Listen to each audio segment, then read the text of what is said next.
narratives and what they say about the details, it seems that he's been here in Galilee for about 12 months, ministering to the people in this area.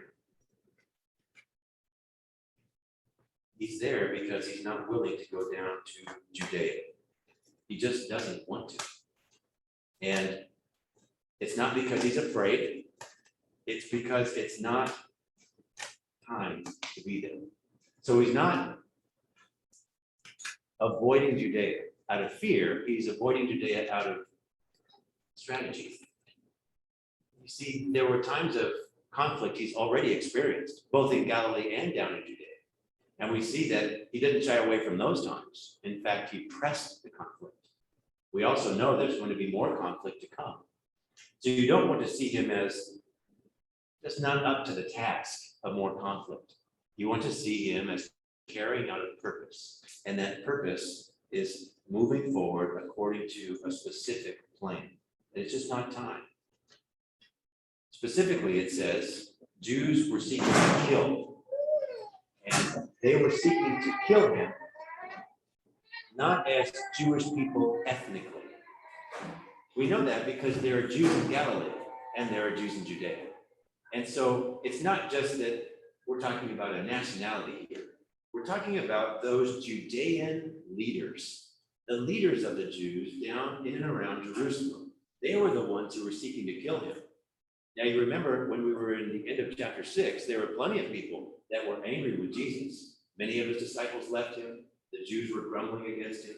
But there in Galilee, they weren't so zealous. They weren't trying to kill him. It was down in and around Jerusalem they were trying to kill him.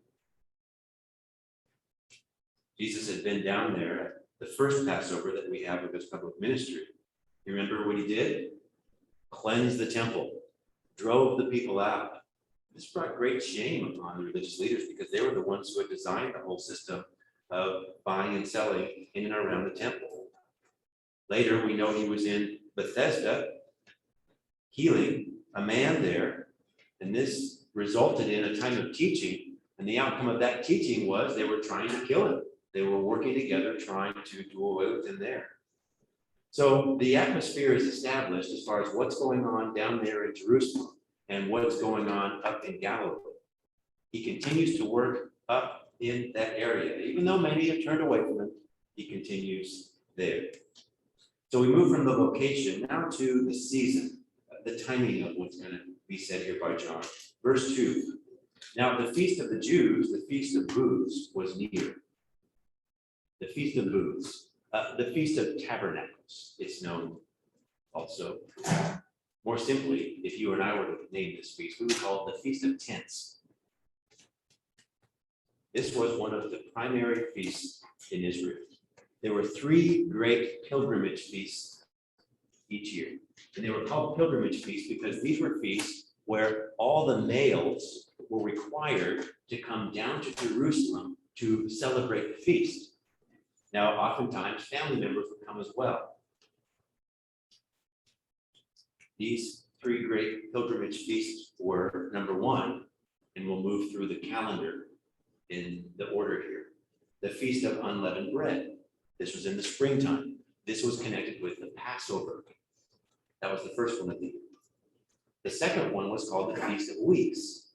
And this one was 7 weeks after the Passover.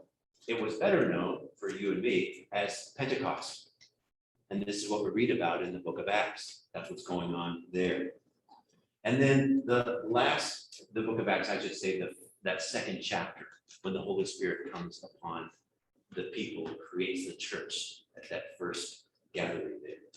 And then we have this Feast of Booths. This occurred in September. The Jewish calendar would call it the 15th day of the month Tishri. And so it was just about 6 months after the last Passover and 6 months before the next Passover, which is important because it pinpoints where we are in Jesus' overall ministry. Even though we're only in John chapter 7, what John has chosen to cover in his gospel is mostly toward the end of Jesus' ministry. So 6 months from chapter 7, we will have the last Passover. Chapter 7 through 13 cover the last 6 months of Jesus' public ministry. And then chapter 13 forward cover the upper room discourse, that last night before he's crucified, and then the cross and the resurrection. The observance of this Feast of Booths, this Feast of Tabernacles, is described for us, commanded to the Jewish people back in Deuteronomy chapter 16. In fact, God communicates to the people about this particular feast in Exodus and Leviticus and Deuteronomy. Deuteronomy 16, beginning in verse 13, just to give you a feel for what's expected during this celebration. God says this, Deuteronomy 16:13. You shall celebrate the Feast of Booths 7 days after you have gathered in from your threshing floor and your wine bag. And you shall rejoice in your feast, you and your son and your daughter, and your male and female servants, and the Levite and the stranger, and the orphan and the widow who are in your towns. In other words, everybody is supposed to participate in this feast. Moving forward, 7 days you shall celebrate a feast to the Lord your God in the place which the Lord chooses. Moses is writing this. This is before Jerusalem is even established, right? Because the Lord your God will bless you in all your produce and in all the work of your hands, so that you will be altogether joyful. Now, as you listen to that, you probably heard the word joy, joy, joy. This was supposed to be a celebration, this feast. There was supposed to be excitement.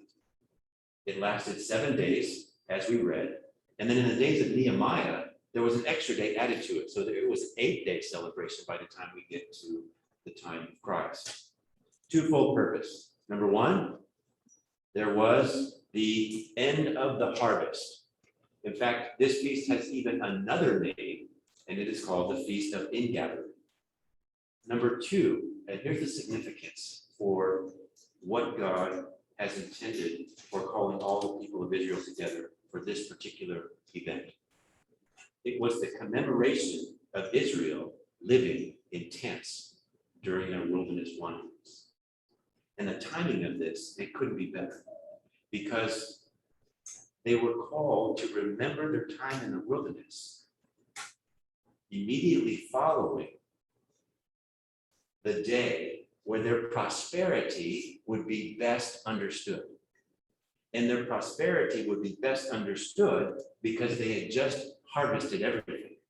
And so they could look at what they owned, and God says, now, I want you to go to Jerusalem, and I want you to live in tents to remember where you came from. God knows it's so easy for us to forget him in the midst of prosperity. Proverbs chapter 30, verse 8 and 9, the proverb writer says, give me neither poverty nor riches, feed me with the food that is my portion, that I not be full and deny me, and say, who is the Lord? You can imagine, even back in the days of Israel, them looking at their shelves filled, their cupboards bursting, their barns filled to the brim, and saying, look at all the stuff we have. And the nature of man is to forget God in those times. James chapter 5, James warns those who are wealthy, your gold and silver have rusted, their rust will be a witness against you and will consume your flesh like fire. It is in the last days that you have stored up your treasure. What does God do? He says, I want you to leave your homes and go live in a tent for 7 days. This is going to remind you of who you are and who the one who provides for you really is. So this was a time of joy. These tents or booths were made of branches or leaves. They would be erected in the streets, in the open squares of the city, on rooftops of people's homes. All the harvest work had been done, the wheat, the barley, the grapes, the olives, everything was finished. And now was the time for this Feast of Booths. Think about the timing of the event in the calendar for Israel. And now you put the details here of what's going to unfold in our passage. You know that there's a principle that God's timing is always perfect. Always. In the big things and in the little things. And because his timing is always perfect, you can trust him in his timing. All right, we move from entrance to the encounter now to the challenge to the Lord. The challenge to the Lord. This is brought about by the brothers.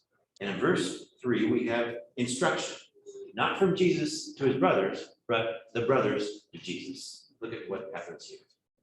Therefore, his brothers said to him, leave here and go into Judea, so that your disciples also may see your works, which you are doing. His brothers said to him. Now, these are not spiritual brothers. These are physical brothers. This is part of his family. Over in Matthew 13, we have the crowd saying these words. Is not this the carpenter's son, as they look at Jesus?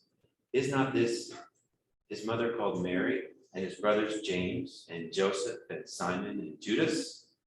And then they say, and his sisters, are they not all with us? So they scoff at him.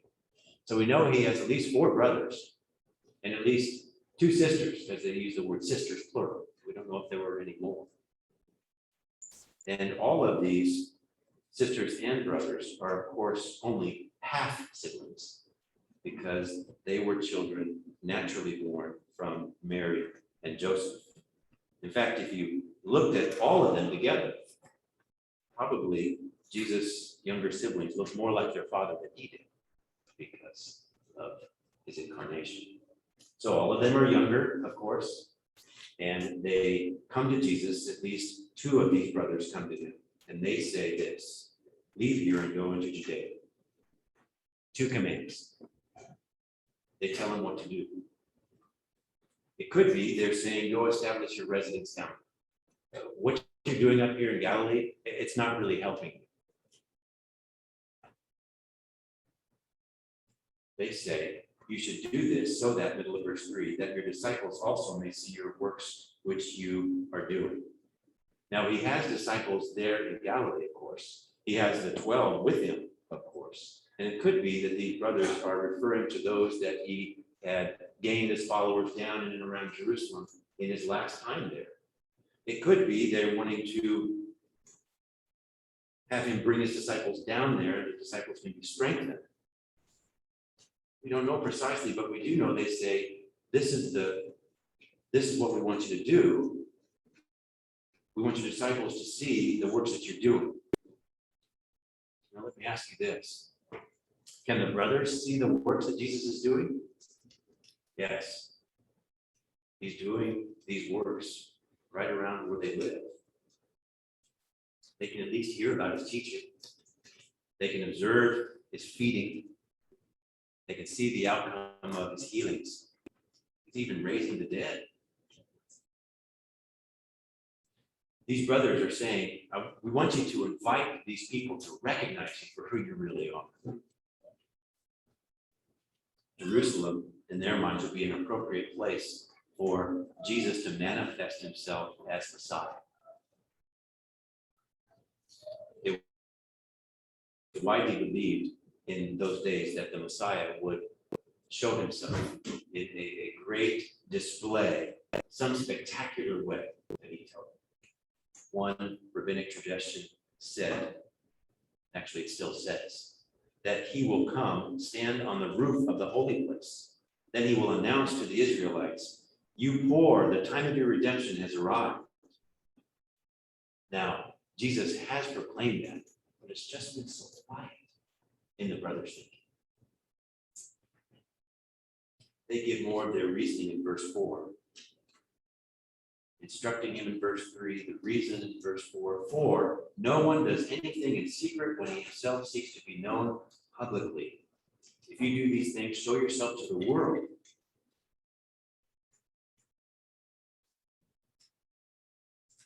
They're saying, we want you to speak openly. We want you to be courageous. We want you to be upfront about who you are.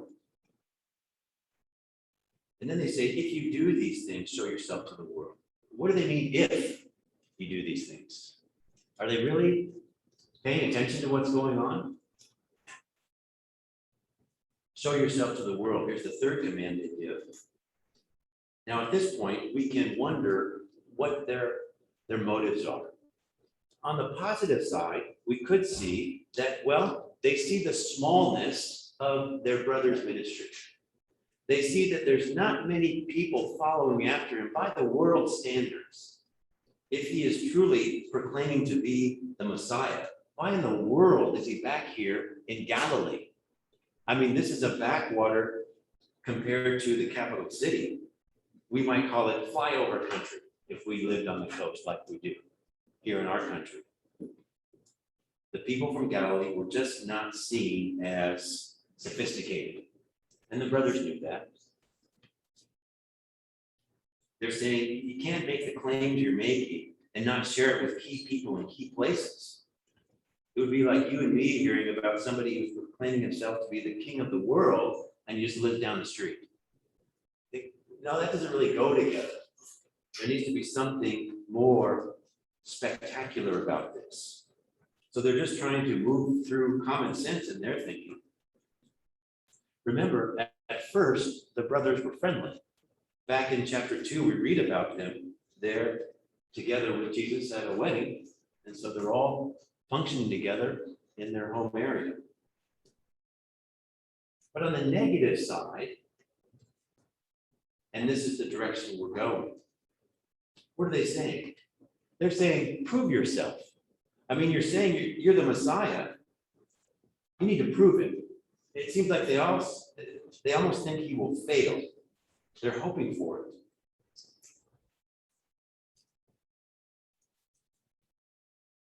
In recent times of Jesus' ministry, his mother and his brothers came looking for him. They wanted to stop doing what he's doing, stop teaching, stop ministering. They showed themselves hostile to the messianic statements of their half-brother. So they're telling him to go back to the volatile atmosphere of Jerusalem. It just doesn't seem like things add up here. Maybe wise advice on the surface, but the motive seems questionable. And if you take into account what really happens, the more Jesus does miracles, the more crowds come, the more confused everybody is about who he is. They focus on the wrong things. They look at the outward, and any display of power that Jesus gives, it's not going to build true disciples. John helps us by giving us their true heart in verse 5. After in verse 3, they give their instruction, and verse 4, we have their reasoning. Their motives come forward in verse 5. For not even his brothers were believing him. So John reveals the truth. Their hearts are laid bare for us. We understand what's going on. They don't believe. And their belief is most often just a distant indifference. Like, there's that black sheep of the family doing his thing over there. Yeah, we hear about it. We're not following him. We don't believe what he's saying. He's just out there. But here it seems when they come together toward him, there's an aggressive pressure.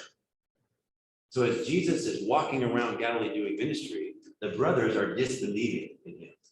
This is their habitual attitude. Go back to Luke chapter 4 and look at verse 29. Luke 4, verse 29. This is Jesus in his hometown of Nazareth, and he has some time there in the synagogue, and he reads from the scripture in Isaiah. And at the very end of his reading, it says, to proclaim the favorable year of the Lord. He closes the book, verse 20, this is Luke chapter 4, gives it back, sits down, everybody's looking at him, and he says, today the scripture has been fulfilled in your hearing. So this is the hometown, hearing what he's saying. And his family's in the room with him. And he's made this statement. Go over to the Gospel of Mark, chapter 6. This gives us another picture of his hometown. Mark chapter 6. It says in verse 1 there that he comes to his hometown. His disciples follow with him. The Sabbath comes, he teaches, and the people wonder, where did Jesus get all these things, because they're not understanding of who he is. Verse 3, Mark chapter 6 is parallel to what we already talked about in Matthew 13. They question him, saying, isn't this the son of Mary, the brother of James and Joseph and Judas and Simon? Are not his sisters here with us? And they took offense at him. And then Jesus says, a prophet is not without honor except in his hometown and among his own relatives and in his own what? Household. So he can't even go home and find support among the people he spent 30 years with growing up in the same household. As these brothers and sisters come along, they're just remaining in their unbelief. A few pages back, Mark chapter 3, we have this account in relationship to Jesus' family, and we alluded to this already. Mark chapter 3, look at verse 20. It says there that Jesus came home and the crowd gathered again to such an extent that they could not even eat a meal. And then it says in verse 21, when his own people heard of this, they went out to take custody of him, for they were saying he has lost his senses. And then down in verse 31, it says his mother and his brothers arrived, and standing outside, they sent word to him and called him. This is not a supportive environment. So we take this atmosphere and we import it back into what we're looking at in John chapter 7. And we know that Jesus' brothers are not on his side. Their motives aren't spelled out here, but we do know that they don't believe in him. And so now you can read the passage and you can sense the sarcasm in what they're communicating. They're not thinking that, yes, we want to help you. Their brother has failed to live up to their expectations of the Messiah. They're just like all the other people in the world, even though they've had so much opportunity with him. Now, we will say this. One day, the brothers will believe in Jesus. We read over in 1 Corinthians 15 and verse 7 about the fact that Jesus appeared to James, his brother, and then to all the apostles. And we know he comes to the faith. He's a key figure in the early chapters of the book of Acts, Jesus' brother James. And in Acts chapter 1 and verse 14, we read this. These all, with one mind, were continually devoting themselves to prayer, along with the women and Mary, the mother of Jesus, and with his brothers. And so sometime after the crucifixion and the resurrection, these brothers get it and they understand, oh, Jesus, he was the Messiah all this time, and we didn't believe. Let me ask you, do you have any family members, any people who are close to you, who look at your faith in Christ from a perspective of disbelief, sarcasm, no support, antagonism? We can say that Jesus sympathizes. This is what he experienced for the entirety of his life.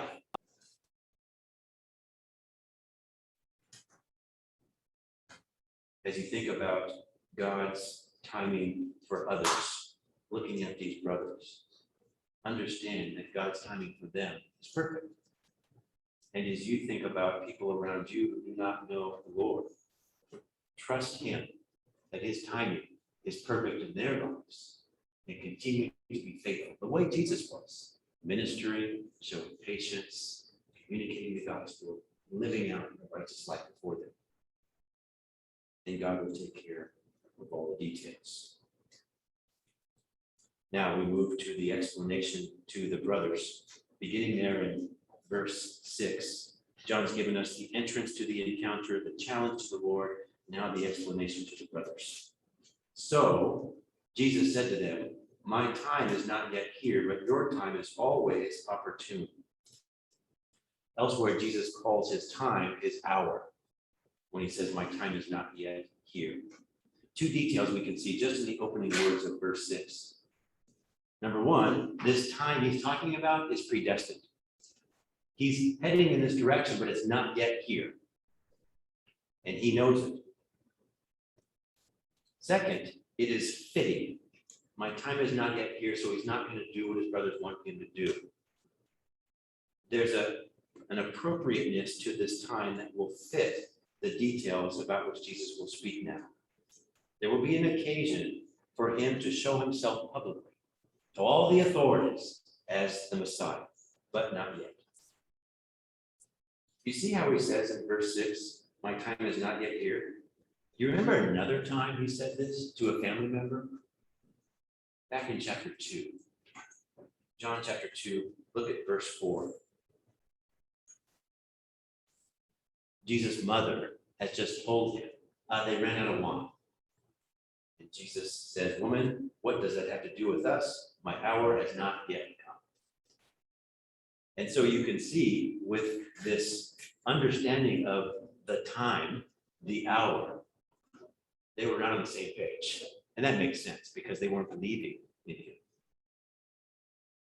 Jesus, at the end of verse 6, says this in contrast to him, your time is always opportune.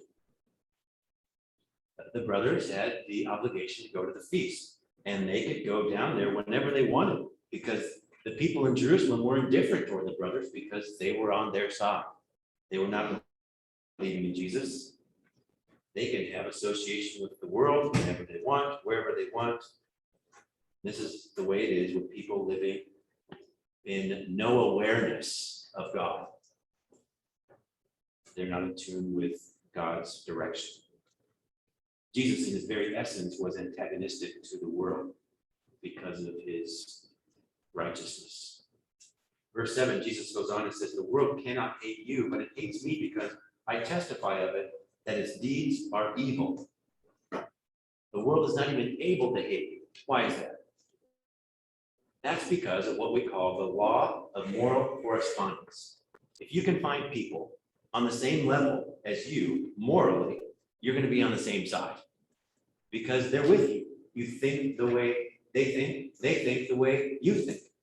And so Jesus says the world can't hate you. You belong to that group of people that are unbelievers. But in contrast to that, the world hates me, he says. Later on in the upper room, he'll tell the disciples that if the world hates you, understand that at first it hated me. He who hates me hates my Father also.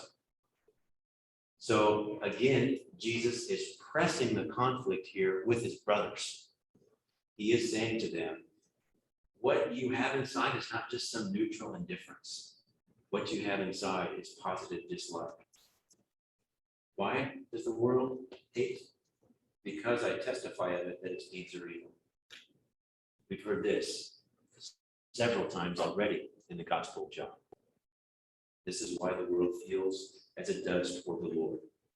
Back in chapter 3, verse 19, Jesus was teaching there, and he says, this is the judgment, that the light has come into the world, and men love the darkness rather than the light, for their deeds were evil. So the world, again, prefers wicked activity to the purity of life. Even though that life has light and is good, the world prefers this. So Jesus is explaining in patience and in mercy why his brothers are wrong.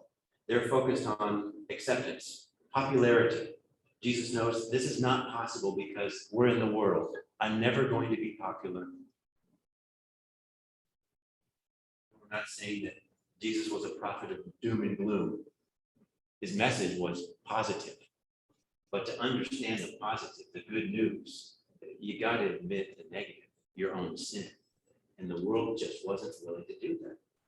And so they viewed him with this darkened mind. Verse 8, Jesus says to his brothers, go up to the feast yourselves. Take your own advice. And so this is really an argument. Even though Jesus is being patient, merciful, they are arguing as they're communicating. I do not go up to this feast because my time has not yet fully come. Jesus' time is regulated by the Father's will. It's not yet here. So he refuses to go with his brothers. He refuses to submit to their, we'll call it a sneering advice. There will be no grand messianic procession into Jerusalem. That will occur at the last Passover. That will occur in 6 months' time at the next feast. Verse 9, having said these things to them, he stayed in Galilee. So the brothers separate. And as we think about God's timing, we understand it's perfect for Jesus. It's perfect for him. We saw first, God's timing is perfect just in general, in everything. And then we saw God's timing is perfect in people around you.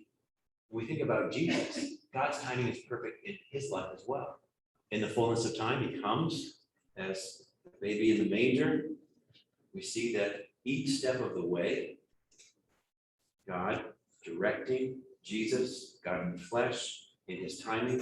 And we know this encompasses the second advent as well. Jesus will return in the perfect time. So again, we can trust him in his time. We wrap up with the travel to the feast, beginning there in verse 10. But, lest you think that Jesus just went back home and stayed in Galilee. John writes, but when his brothers had gone up to the feast, then he himself also went up, not publicly, but as if in secret. Now, some people, without faith, they look at this verse and they have great difficulty with it. Why is that? Well, because they say, well, he had to change his mind because he just said in verse 8 that he's not going to go. And then in verse 10, he goes. But looking at it that way is not necessary. Let me tell you why. Number one, we see this pattern in Jesus' ministry of a suggestion and then a negation by him, and then an action by him. You see it back in the wedding at Cana. Mary says something. They have no woman. Jesus says, what does that have to do with me? It's not my time. And then he takes action. You see it in chapter 4, the royal official whose son is very sick to the point of death. He comes and asks Jesus to heal. Jesus says, how long will I be with you? And then he heals him. And we see the same here, that the brothers say, do this. He says, no. And then he does what he wants to do. So this pattern is here, and you will see this again in chapter 11 with Lazarus. Lazarus has died, come and help. No, I'm going to stay here. Then he comes and helps. And so John is showing you this pattern, not just to show you that Jesus was argumentative. He's showing you this pattern because he wants you to be sure you see that Jesus is always acting on his own terms. He's the one in control. Yes, these needs are popping up all over the place, but he's the one who's directing. And so he gives the negation, and then he changes the details of the actions, and he fits them perfectly into his plan and in his time. Now, the contrast between what his brothers have said and what Jesus does is seen in the end of verse 10. He himself also went up. Here's the point, not publicly, but as if in secret. So in reality, there is no contradiction between verse 8 and verse 10. It is in the manner of Christ traveling to Jerusalem where the key detail is found. The manner of Christ going up is opposite of the advice of his brothers in verses 3 and 4. He goes up to Jerusalem in a completely different way. Specifically, as you think of people flowing into Jerusalem from all over Israel and all over other parts of the world as well, this means he didn't go up in the caravans of people that were traveling. He didn't join in with the groups heading to Jerusalem from Galilee. This only applied to his travel. Once he gets there, you'll see he's not in secret anymore. He begins to teach publicly. But the entrance into Jerusalem, this is the key. He will enter into the city in a manner that his brothers do not think is purposeful. However, he will enter into the city of Jerusalem exactly how his brothers think he should in 6 months' time. Right at the Passover, his last Passover. Now we come to verse 11. So the Jews were seeking him at the feast and were saying, where is he? They were looking for the caravans. They were seeing all the people coming in. He was traveling kind of hidden and they didn't see him. And so they're just asking a question. Now, these aren't all the Jews of Israel. These are the hostile leaders in Jerusalem. These would not be people from Galilee. These aren't the common people there in Jerusalem. These are members of the Sanhedrin, and they're hoping to arrest Jesus at this time. So they're seeking him. As you look at what it says in verse 10, it says that Jesus went up, but it doesn't say when he went up. And remember, the feast lasted 7 days. So he could arrive mid-feast and not have been there the entire time. Again, giving reason for why they were looking for him. So these Jews are looking for a fight. They've kept tabs on his ministry up in Galilee. You might think, well, why didn't they go up and arrest him in Galilee? Well, they didn't have the jurisdiction. That was under the Tetrarch Herod Antipas, and they only had power down in Jerusalem. It was also pretty far away. And there were plenty of rabble-rousers everywhere. And they were busy with other things, dealing with other details of life at this time. So they decided just to wait it out. And they asked the question, where is it? At the end of verse 11. More precisely, where is that one? Where is that man? We see the crowds there in verse 12. There was much grumbling among the crowds concerning him. We see that there's division. Some were saying he is a good man. Others were saying, no, on the contrary, he leads the people astray. Different groups of people, different places, different opinions on Jesus. And they were pretty polarized. Some see him as good. They like his motives. They might not understand all of it, but they understand that what he's doing is righteous. Others believe that he was lying to people. He was a deceiver, leading people away from the truth. They would see him as an imposter, a false Messiah. In the end, the religious leaders, the rulers, will see this same element of Jesus' life and bring these charges against him, leading the people astray. Finally, verse 13, yet no one was speaking openly of him for fear of the Jews. If you bring together all the verses 1 through 13, you see this theme threaded through of openness and secrecy. You see Jesus being up and away in Galilee, kind of secret, in contrast to down in Jerusalem. You see his brother saying, hey, go tell everybody who you are. Go down there and make it apparent. In verse 3. You see in verse 4, his brothers say, nobody does things in secret. You need to be made known publicly. You need to show yourself to the world. Again, the hidden secret contrast. The same idea flows through verse 7. You come to verse 10. His brothers go up publicly. Jesus goes to Jerusalem in secret. And then here, people are afraid to speak openly of him. So the godly portion of the passage is all secret. And the ungodly portion of the passage is all open, doing things in open. So these people are speaking in whispered sounds. They're looking to see if anybody's listening. They don't want the religious leaders to know that they're talking about this one. They're afraid of these local authorities. And these local authorities were known for enforcing their opinions on everybody. We conclude with Jesus being in Jerusalem. He is there for this Feast of Booths, and we've seen thus far his submission to God's timing is just perfect. And as we think about God's timing being perfect in general, perfect in others, and God's timing being perfect in Jesus' life, we don't want to forget that God's timing is perfect in your own life. And that whatever you are waiting upon him to do, it could be relationally, it could be among your family members, it could be something very practical, it could be something spiritual, whatever you're waiting on him to do.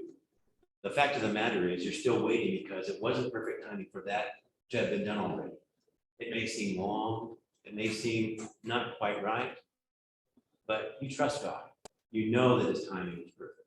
And you can see it just in these 13 verses here in the Gospel of John.